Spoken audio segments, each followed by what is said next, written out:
Hey guys, and welcome back to Best Practice TV. In this episode of Talking Business, I'm sitting with Keith Phillips. He's stopped by for a great chat to talk about all things being CEO of Apple in the UK and his latest venture, which we're talking about, which is potentially Life Beyond Spreadsheets. Stay tuned.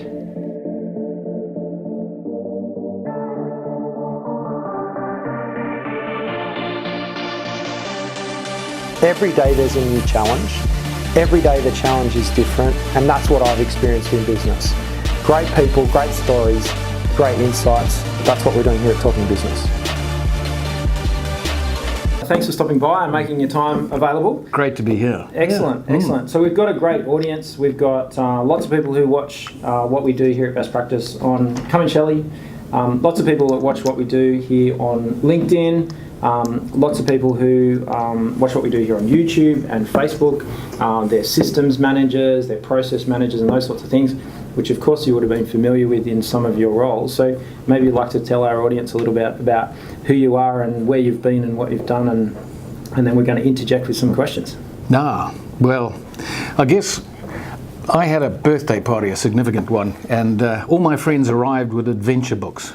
You know, hiking or skiing or kayaking. So primarily I've been an adventurer, and that's reflected itself in what I've done in business as well on that sort of front. Had a fabulous journey in international product development and marketing that ended up in a journey in the digital space, and that's been some of the most exciting parts of my life that have been through that, and it's still happening. We've only just begun, if you like, and I can't wait. It's the company that you run is an example of that, and I've been spending quite a bit of time in that assessment industry, you know, analysing and what it's about, because I think the whole area of best practice and quality improvement and assessment is actually going to move into a disruptive phase based on digital technology, as accountancy has, as a lot of the other professional organisations.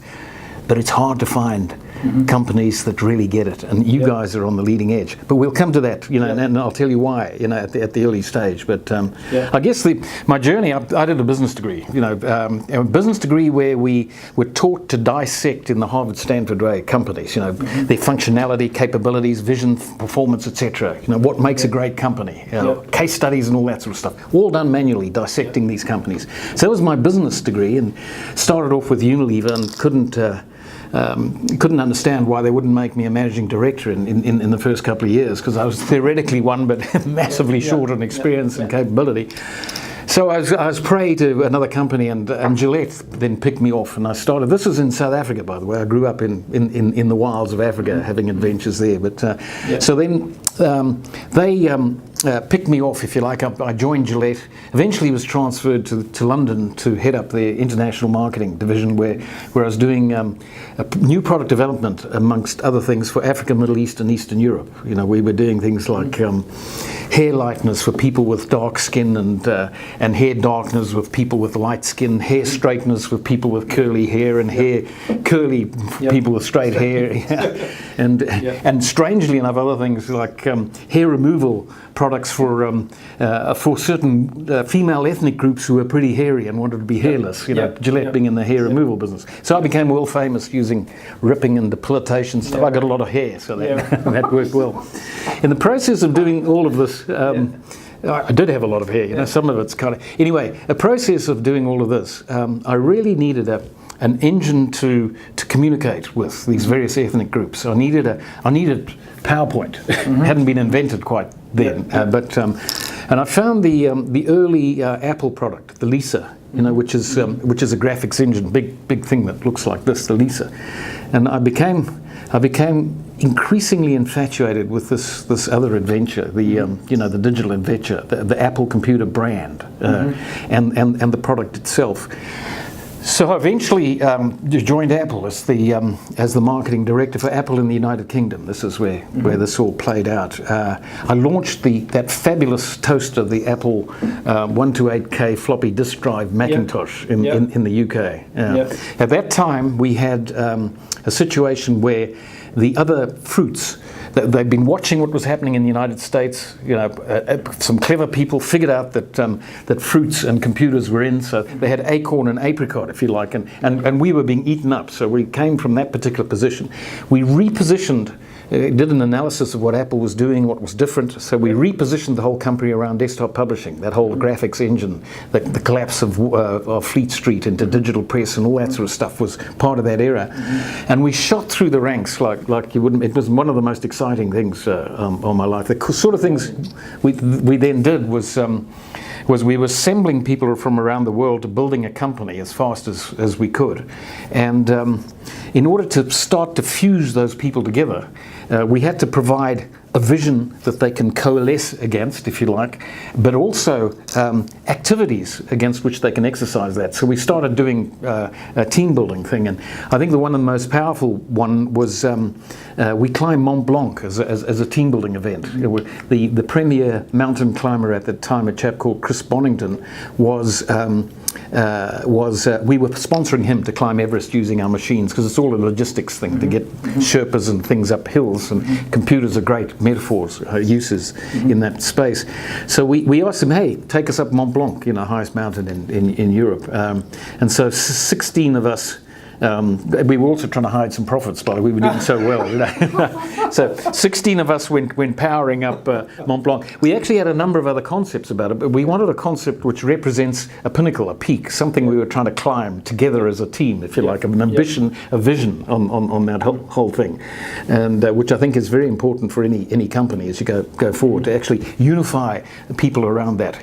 And we'll talk about that as we go forward. You can make very high-speed individual decisions as a company as long as you know where you're going, and so anyway, this was the metaphor for that whole exercise of different people making high-speed decisions, and so we climbed. 11 of us got to the top, which is wonderful, and we survived, and it was great, and we became Company of the Year in Apple. We're the fastest growing company at that period of time. We shot past the Apples and the Acorns, if you like, and we still had a knock over the big business machines like IBM and so on that sort of basis, and that was the next challenge.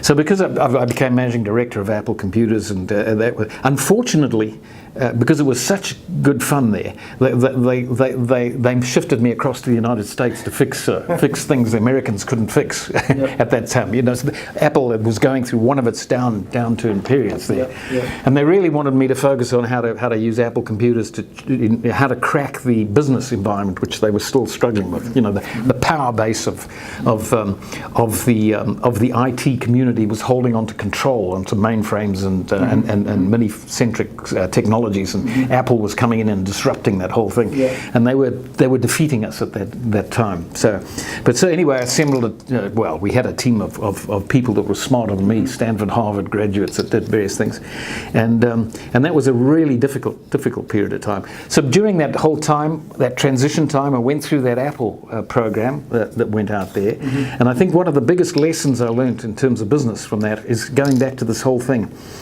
If you have a powerful vision of where you want to go, and it's well articulated, you can suffer any kinds of trauma as you move forward on that. Another way to describe it is, a philosopher said that if you get three things aligned in your life, you'll be happy. And a business is much like that. He said the one is to have something to get up in the morning for, and that's about purpose, understanding what the meaning of your life is. And it's not a meaning, I build boats. It's not that. It's kind of like I deliver weekend pleasure to people or something like that. It's about people and humanity on that sort of thing. It's about what you do, why you exist. The other one is something to look forward to, and that's about vision. We want to achieve this at a particular point in time, and you sort of move towards that. And the third one is someone to love. It's not about being loved, and the someone to love is about a passion. Passion for what you do. So if you can align those three things in a business, a vision, understanding what you're about, and a love of what you're doing, you're unstoppable. It provides you that energy. Now, the biggest manifestation of that was Steve Jobs himself. He absolutely, and he was driven by some unusual forces, like the rejection by his parents and that sort of stuff, which gave us enormous drive and chip on his shoulder.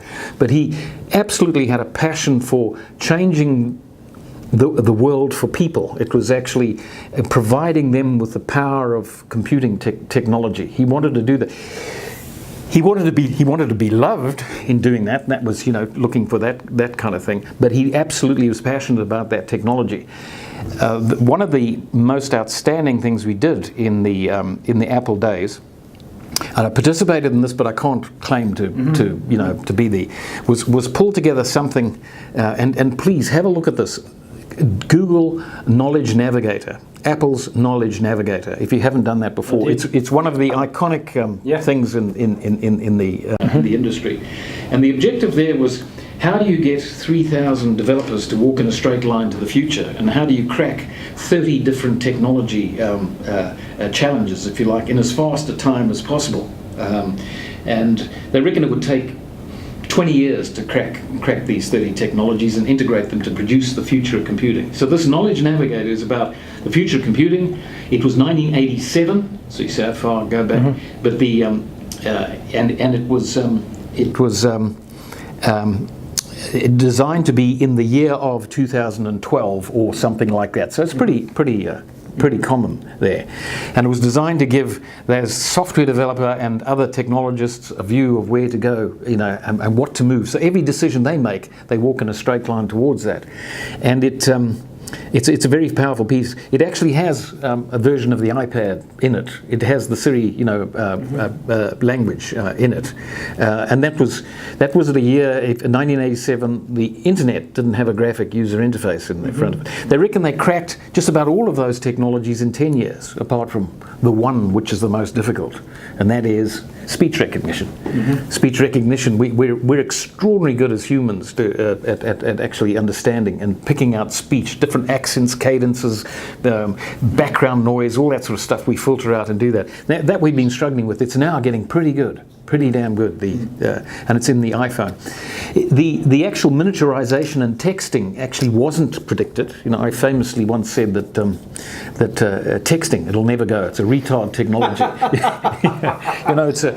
Basically everything was going towards multimedia interactivity, and we sort of examined the head and how it worked, and the greatest neuron connections between the eye and the brain was the eye, if you like, the network connections, and the second was your hands. So everything, and audio.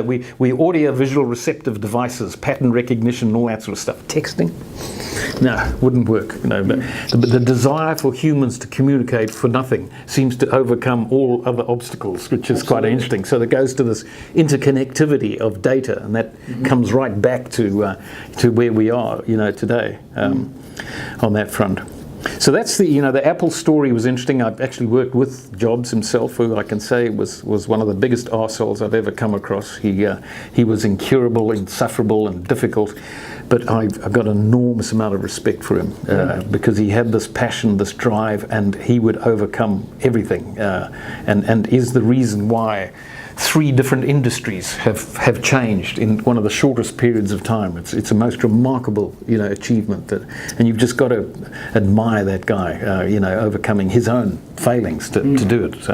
So if you guys think you've got failings, boy, if you've got passion aligned with purpose, aligned with a vision of where you want to go, and you keep butting your head, you got to make sure you're right. That's one of the things. You could actually, if what you're doing is wrong, fundamentally wrong, like I don't know, getting against texting or something like that. You've got to, otherwise you arrive at a point of failure quicker. But it's also better to arrive at failure quicker, as we've understand. So you can learn from that, pick yourself up, and keep on going in whatever direction you do then. Yeah. So moving on to the sort of, I think, what is a very interesting stage in your career. Tell me about getting tapped on the shoulder and someone buying your business. Oh, okay. So what I did then, through this thread, just as one thing, living in Africa, that's my origins. We needed to find a place to live where the natives were friendly, and they played cricket and rugby. I always said. Apple was going through a grubby period in Silicon Valley there. I was firing people smarter than me, and I was too expensive. So I said, I'm out of here. Or they said, we agreed that. So luckily I had a contract in which Apple would settle me in the country of choice, because I didn't have any origin. So Australia, New Zealand, I guess after Silicon Valley burnout, New Zealand was a really nice place to head Beautiful up. place. Yeah. New Zealand, if you haven't been there, check it out. Yeah, but don't all come at once because it's already full, and and we don't want too many there. So I came to New Zealand, headed up one of the telcos for a period of time, sort of cultural smash there. It's a good landing pad, but really got into the developing new companies. I bought a graphics company.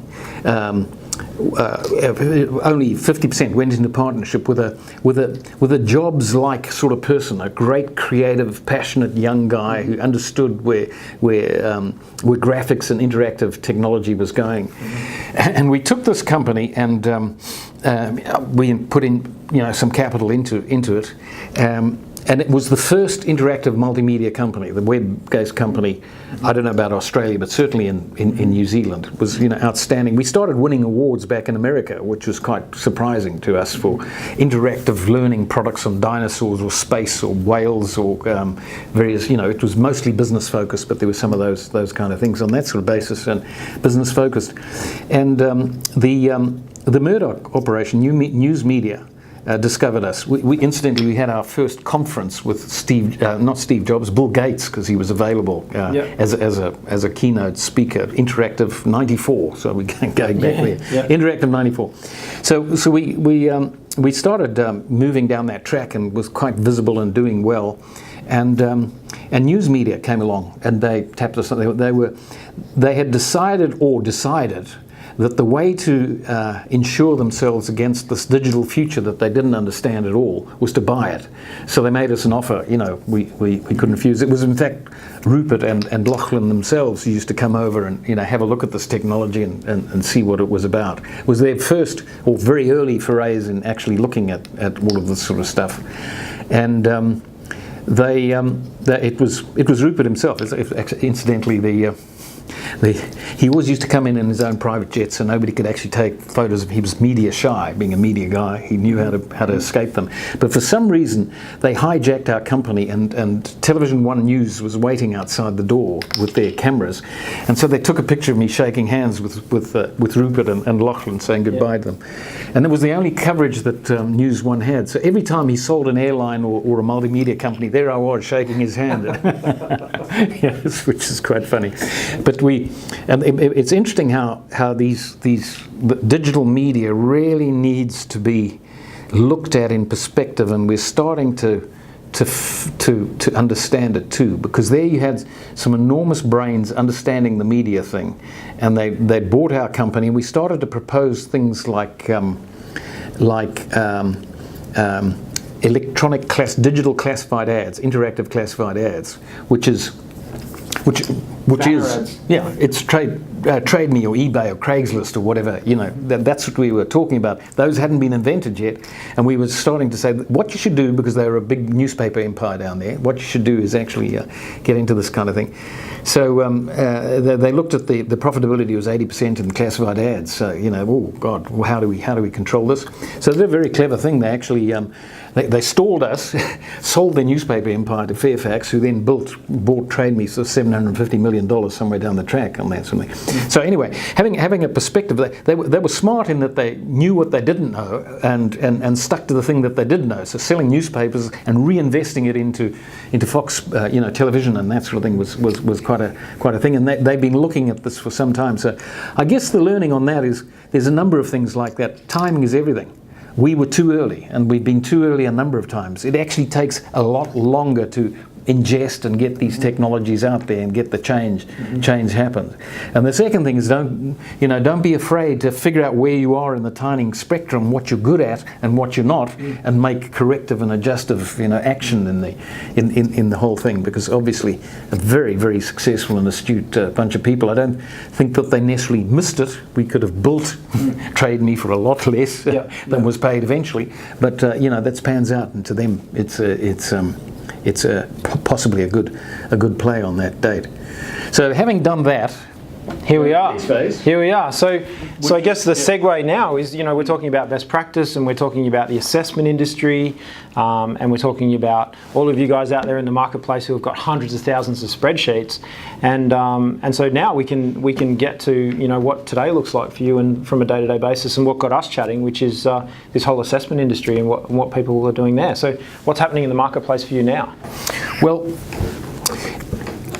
going back to Apple, Silicon Valley, for a period of time I was exposed to and running some of the research labs there. Most of the research was about user interface design and graphics and how the human brain works and how you get access to technology. But there was a thread, as you'd think, about measurement systems. There's a thread looking at, is Excel spreadsheets it? Is that the end of the road? Is there no technology beyond that? Have we got to stop in measurement there? We've got accountancy systems, and what are they doing as well? And if you look at accountancy systems, they started off doing your books on bits of paper, then legacy systems, big guys mostly looking at control and their own operation, but also starting to use spreadsheets for running accounts. And it's only just recently that we've had software products like Mind Your Own Business that you can start to push across various industries on that sort of front. So the explosion of zero. The explosion of zero. Zero has come. Yeah, well, that's the next phase is cloud-based, which really is about interconnectivity. It's about interconnectivity and sharing of data, the ability for individuals to extract what they need at whatever little cost, and then information to be put back up for its value, because you put two pieces of information together and you get 3 times the knowledge, or some such multiple on that sort of front. So we're looking at that, and by the way, I'll move from this to become a venture. Some American venture capitalists asked me to head up an operation down in this part of the world, so I headed up a venture capital organization, and we were going through multiple different companies trying to figure out what to invest in and then how to de-risk them so that we could realize the business plan. It's not about the business plan, that's important. It's about your ability to deliver the business plan and perhaps scale it and get better. And that requires an assessment system going in there and going back to my business science days, if you like, going back to Apple and spreadsheets, and is that the tool we've got to use? There's a very clever guy when I was being this venture capitalist. We did things that you may know about. Actually, one of the front runners of Xero, we invested in that, and that was evolved into something else. And that was Solution 6? That's correct. Solution 6 as a company, which is interesting. Sold to MYOB. Not to MYOB, they sold to another Australian conglomerate. Which I think has subsequently struggled a bit. So I think it's kind of been eclipsed certainly by Xero just recently on that sort of front. But that was the first glimmerings, and the industry looked at that, and then Rod Drury got hold of that, and so on. So. That's an interesting story, but it does give us a pattern to look at the assessment industry, because outside of accountancy is the whole industry of performance improvement, improving the things that will produce the numbers, producing the quality of the best practices, identifying how you're doing against them, if you like, developing action plans, tracking, monitoring, making sure that you continuously improve the organization. Whole industry of different types and shapes. But if you look at that industry, it's actually very early stage digital at best. And it's analogous to the accountancy industry in the sense. You do have people running around with spreadsheets doing ticking boxes or bits of paper or templates. ISO is up until recently just has been selling PDFs, selling bits of paper and that sort of thing, which you can't interconnect knowledge or gather it up in that area. So it became very interesting. So being a venture capitalist trying to assess companies, I discovered this company and started to use it. It was a very clever entrepreneur who was working in the small business excellence space as a consultant, if you like, and he automated what he was doing, automated the whole process of asking the right questions, doing a diagnostic, converting that to a profile or a visual of what to focus on and how to follow through on that to develop plans of action, etc. So, very clever guy done that. So I started using it and used it for a number of years before I said, hey, this is too good. This is too big. So I became the investor and eventually the owner and now it's lowest paid salesman, I suppose. But then I started looking at this industry and saying, hey, I've got to partner with somebody, and I've got to really find partners that do understand, are going to be the early adopters of. You can't take any of these industries, these big industries, when you change by hitting them straight in the middle. They're too big. You've got to figure out who the early adopters are, who the people that are going to be the change agents, who are the jobs of this world, who's going to actually shape this side. And seriously, that's why I'm here, because you guys have got it. You actually understand this stuff. Mm-hmm. You understand the whole process of actually finding the right businesses, talking to them in a digital language if they're the right players, or the early adopter players, mm-hmm. and actually generating knowledge using these knowledge tools, sort of going forward on that sort of basis. So that's a whole new world. I think there is the real opportunity of being the next Xero, moving forward into that space in a different segment. If the assessment industry, they've got a new Silicon Valley sort of statement about the assessment industry, and it's data is the new oil. They talk about. My argument is that data isn't the new oil. It's better than oil. You put 2 barrels of oil together, what have you got? 2 barrels of oil. If you put 2 bits of information together, what have you got? Knowledge, at an exponential, level on that sort of basis. So I think that's why it's so powerful. That's why people are getting excited about the big data. That's right.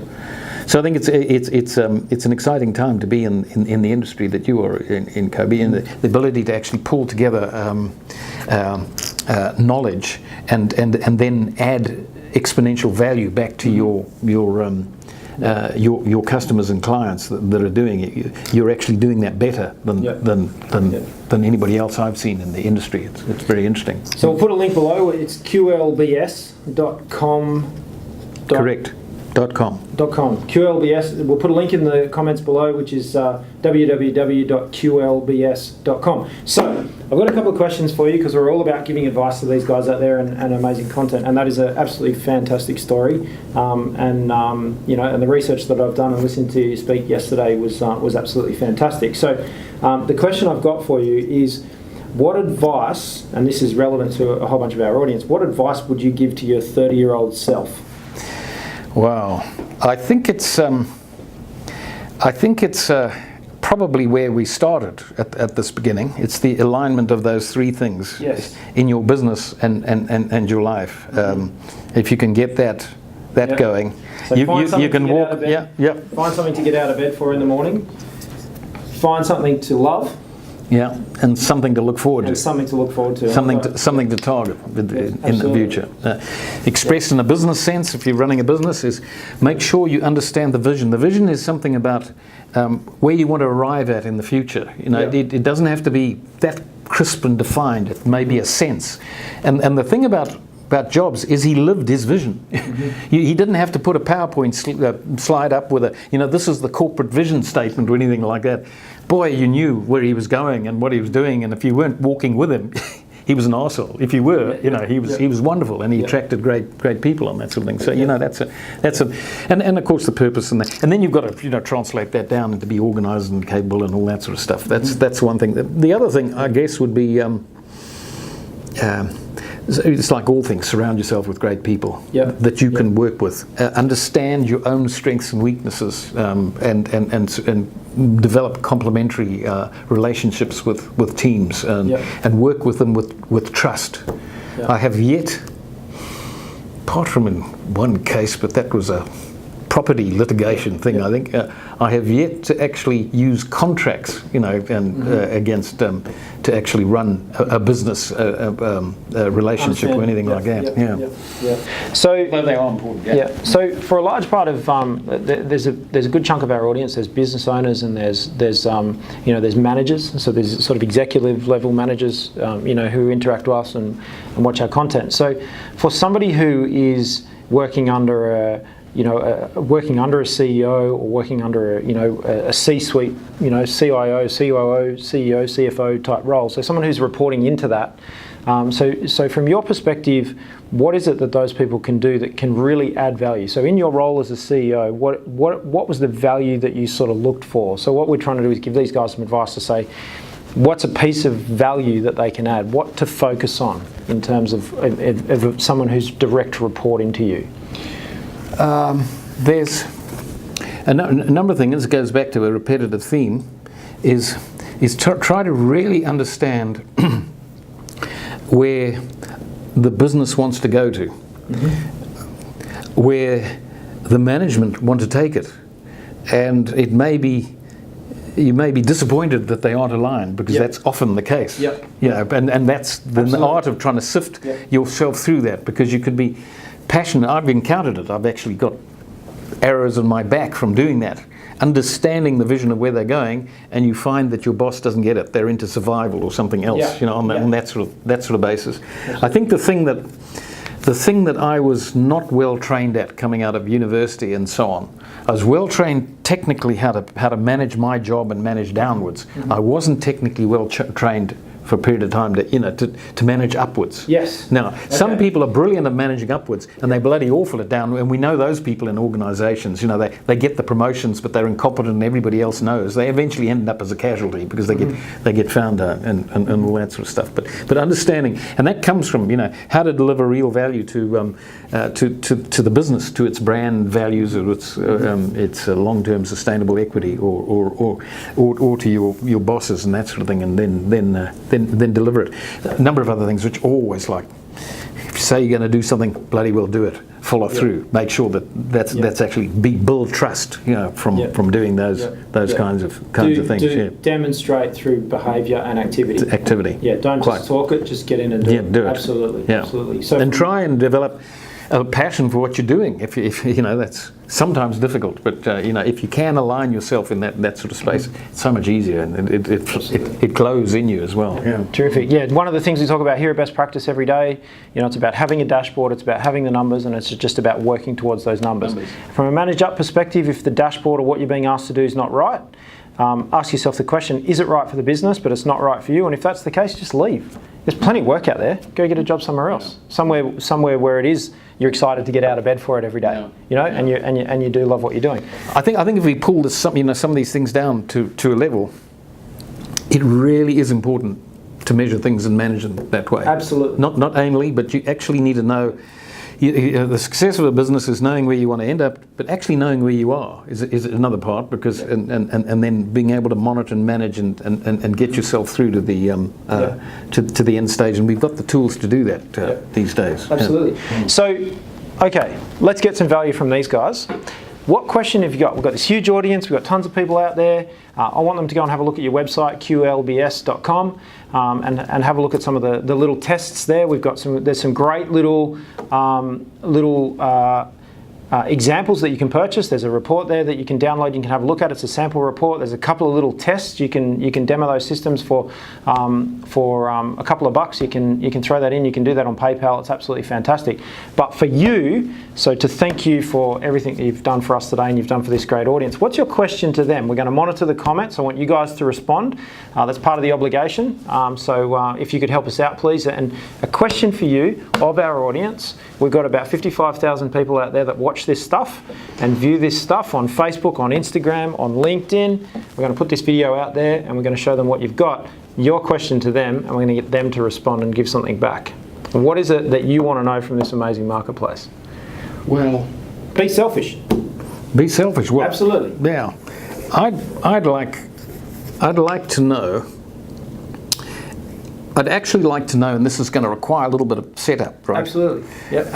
I'd like to see whether I could get Best Practice to put up on their website a business fitness module. Yep. That I would like the audience there to go through and actually look at it. It'll be a next practice business fitness model. Yep. And I'd like them to go through that. And I'd like to seriously look at it and assess their own business against what we think are the fundamentals of a business. Now, this is designed for the fundamentals of the business. It does give you a profile and a benchmark, as well as some advice on that automatically. It's called a virtual business advisor. Take it seriously, and then I'd like to see your comments as to whether those questions are relevant, right for you, whether in fact that exercise was actually going to work. We'll be able to pick that up, but we'd like to get your comments coming back to us to do that. So are you in for putting something like that up on your website, so to make it really interactive? We'll give you something of value, get something of terrific value back. Absolutely. So what we're asking you guys for, we will put a link in the comments on this video. We will host it somewhere. We'll find a spot for it, whether it's on our website, whether it'll be some unique place on the internet. So you're going to get a free health check on the organisation that you work for. So you're not the owner of the business, you work in the business. This is a free health check around your sustainability of your business health in terms of what's happening there. You can start to look and identify your next practices. So we'll throw that link. And so what we want is we want two things. You do the health check, you find out how you're going with your business, your opportunities to keep improving every day. And then what we're going to look for is some feedback. So if you can give Keith some feedback on that health assessment, did it add some value for you? Did you like it? And more importantly, share it around. We need to share so that lots and lots of people get this. So if you watch this, we need to share that with as many of your friends as possible so they do that health check. So you guys are going to participate in this best practice, this unique, you heard it here first, best practice study, which will be global because we've got a global audience. So it's going to be a link there for you guys to click on, do that survey. That would be fantastic. So that's what we're asking from you guys. You probably won't do it. So I'll give you the opportunity to have a look for that link. Okay, so any parting comments? Any final, what about me? What about some tips of advice for me? Keep going, mate. Keep going. You've got a great vision for your business. I think I think it's moving in a very nice direction. There's an industry out there. You're one of the front runners and centers of that. Get the fuel, the stimulus. Listen to your customers and clients, and keep going. Perfect. Yeah. Okay. Thank you, mate. Thanks for stopping by. This has been Talking Business, episode 2 on Best Practice TV. We will see you soon next time if you subscribe to our YouTube channel here on Best Practice. So check out Instagram. Shelley's been in the room here. She's put some posts up on Instagram. You're going to see that live. Jack's got some editing to do. We're going to be on Facebook. We're going to be on LinkedIn. We're going to be on YouTube. We'll see you next time on Best Practice TV. Bye for now.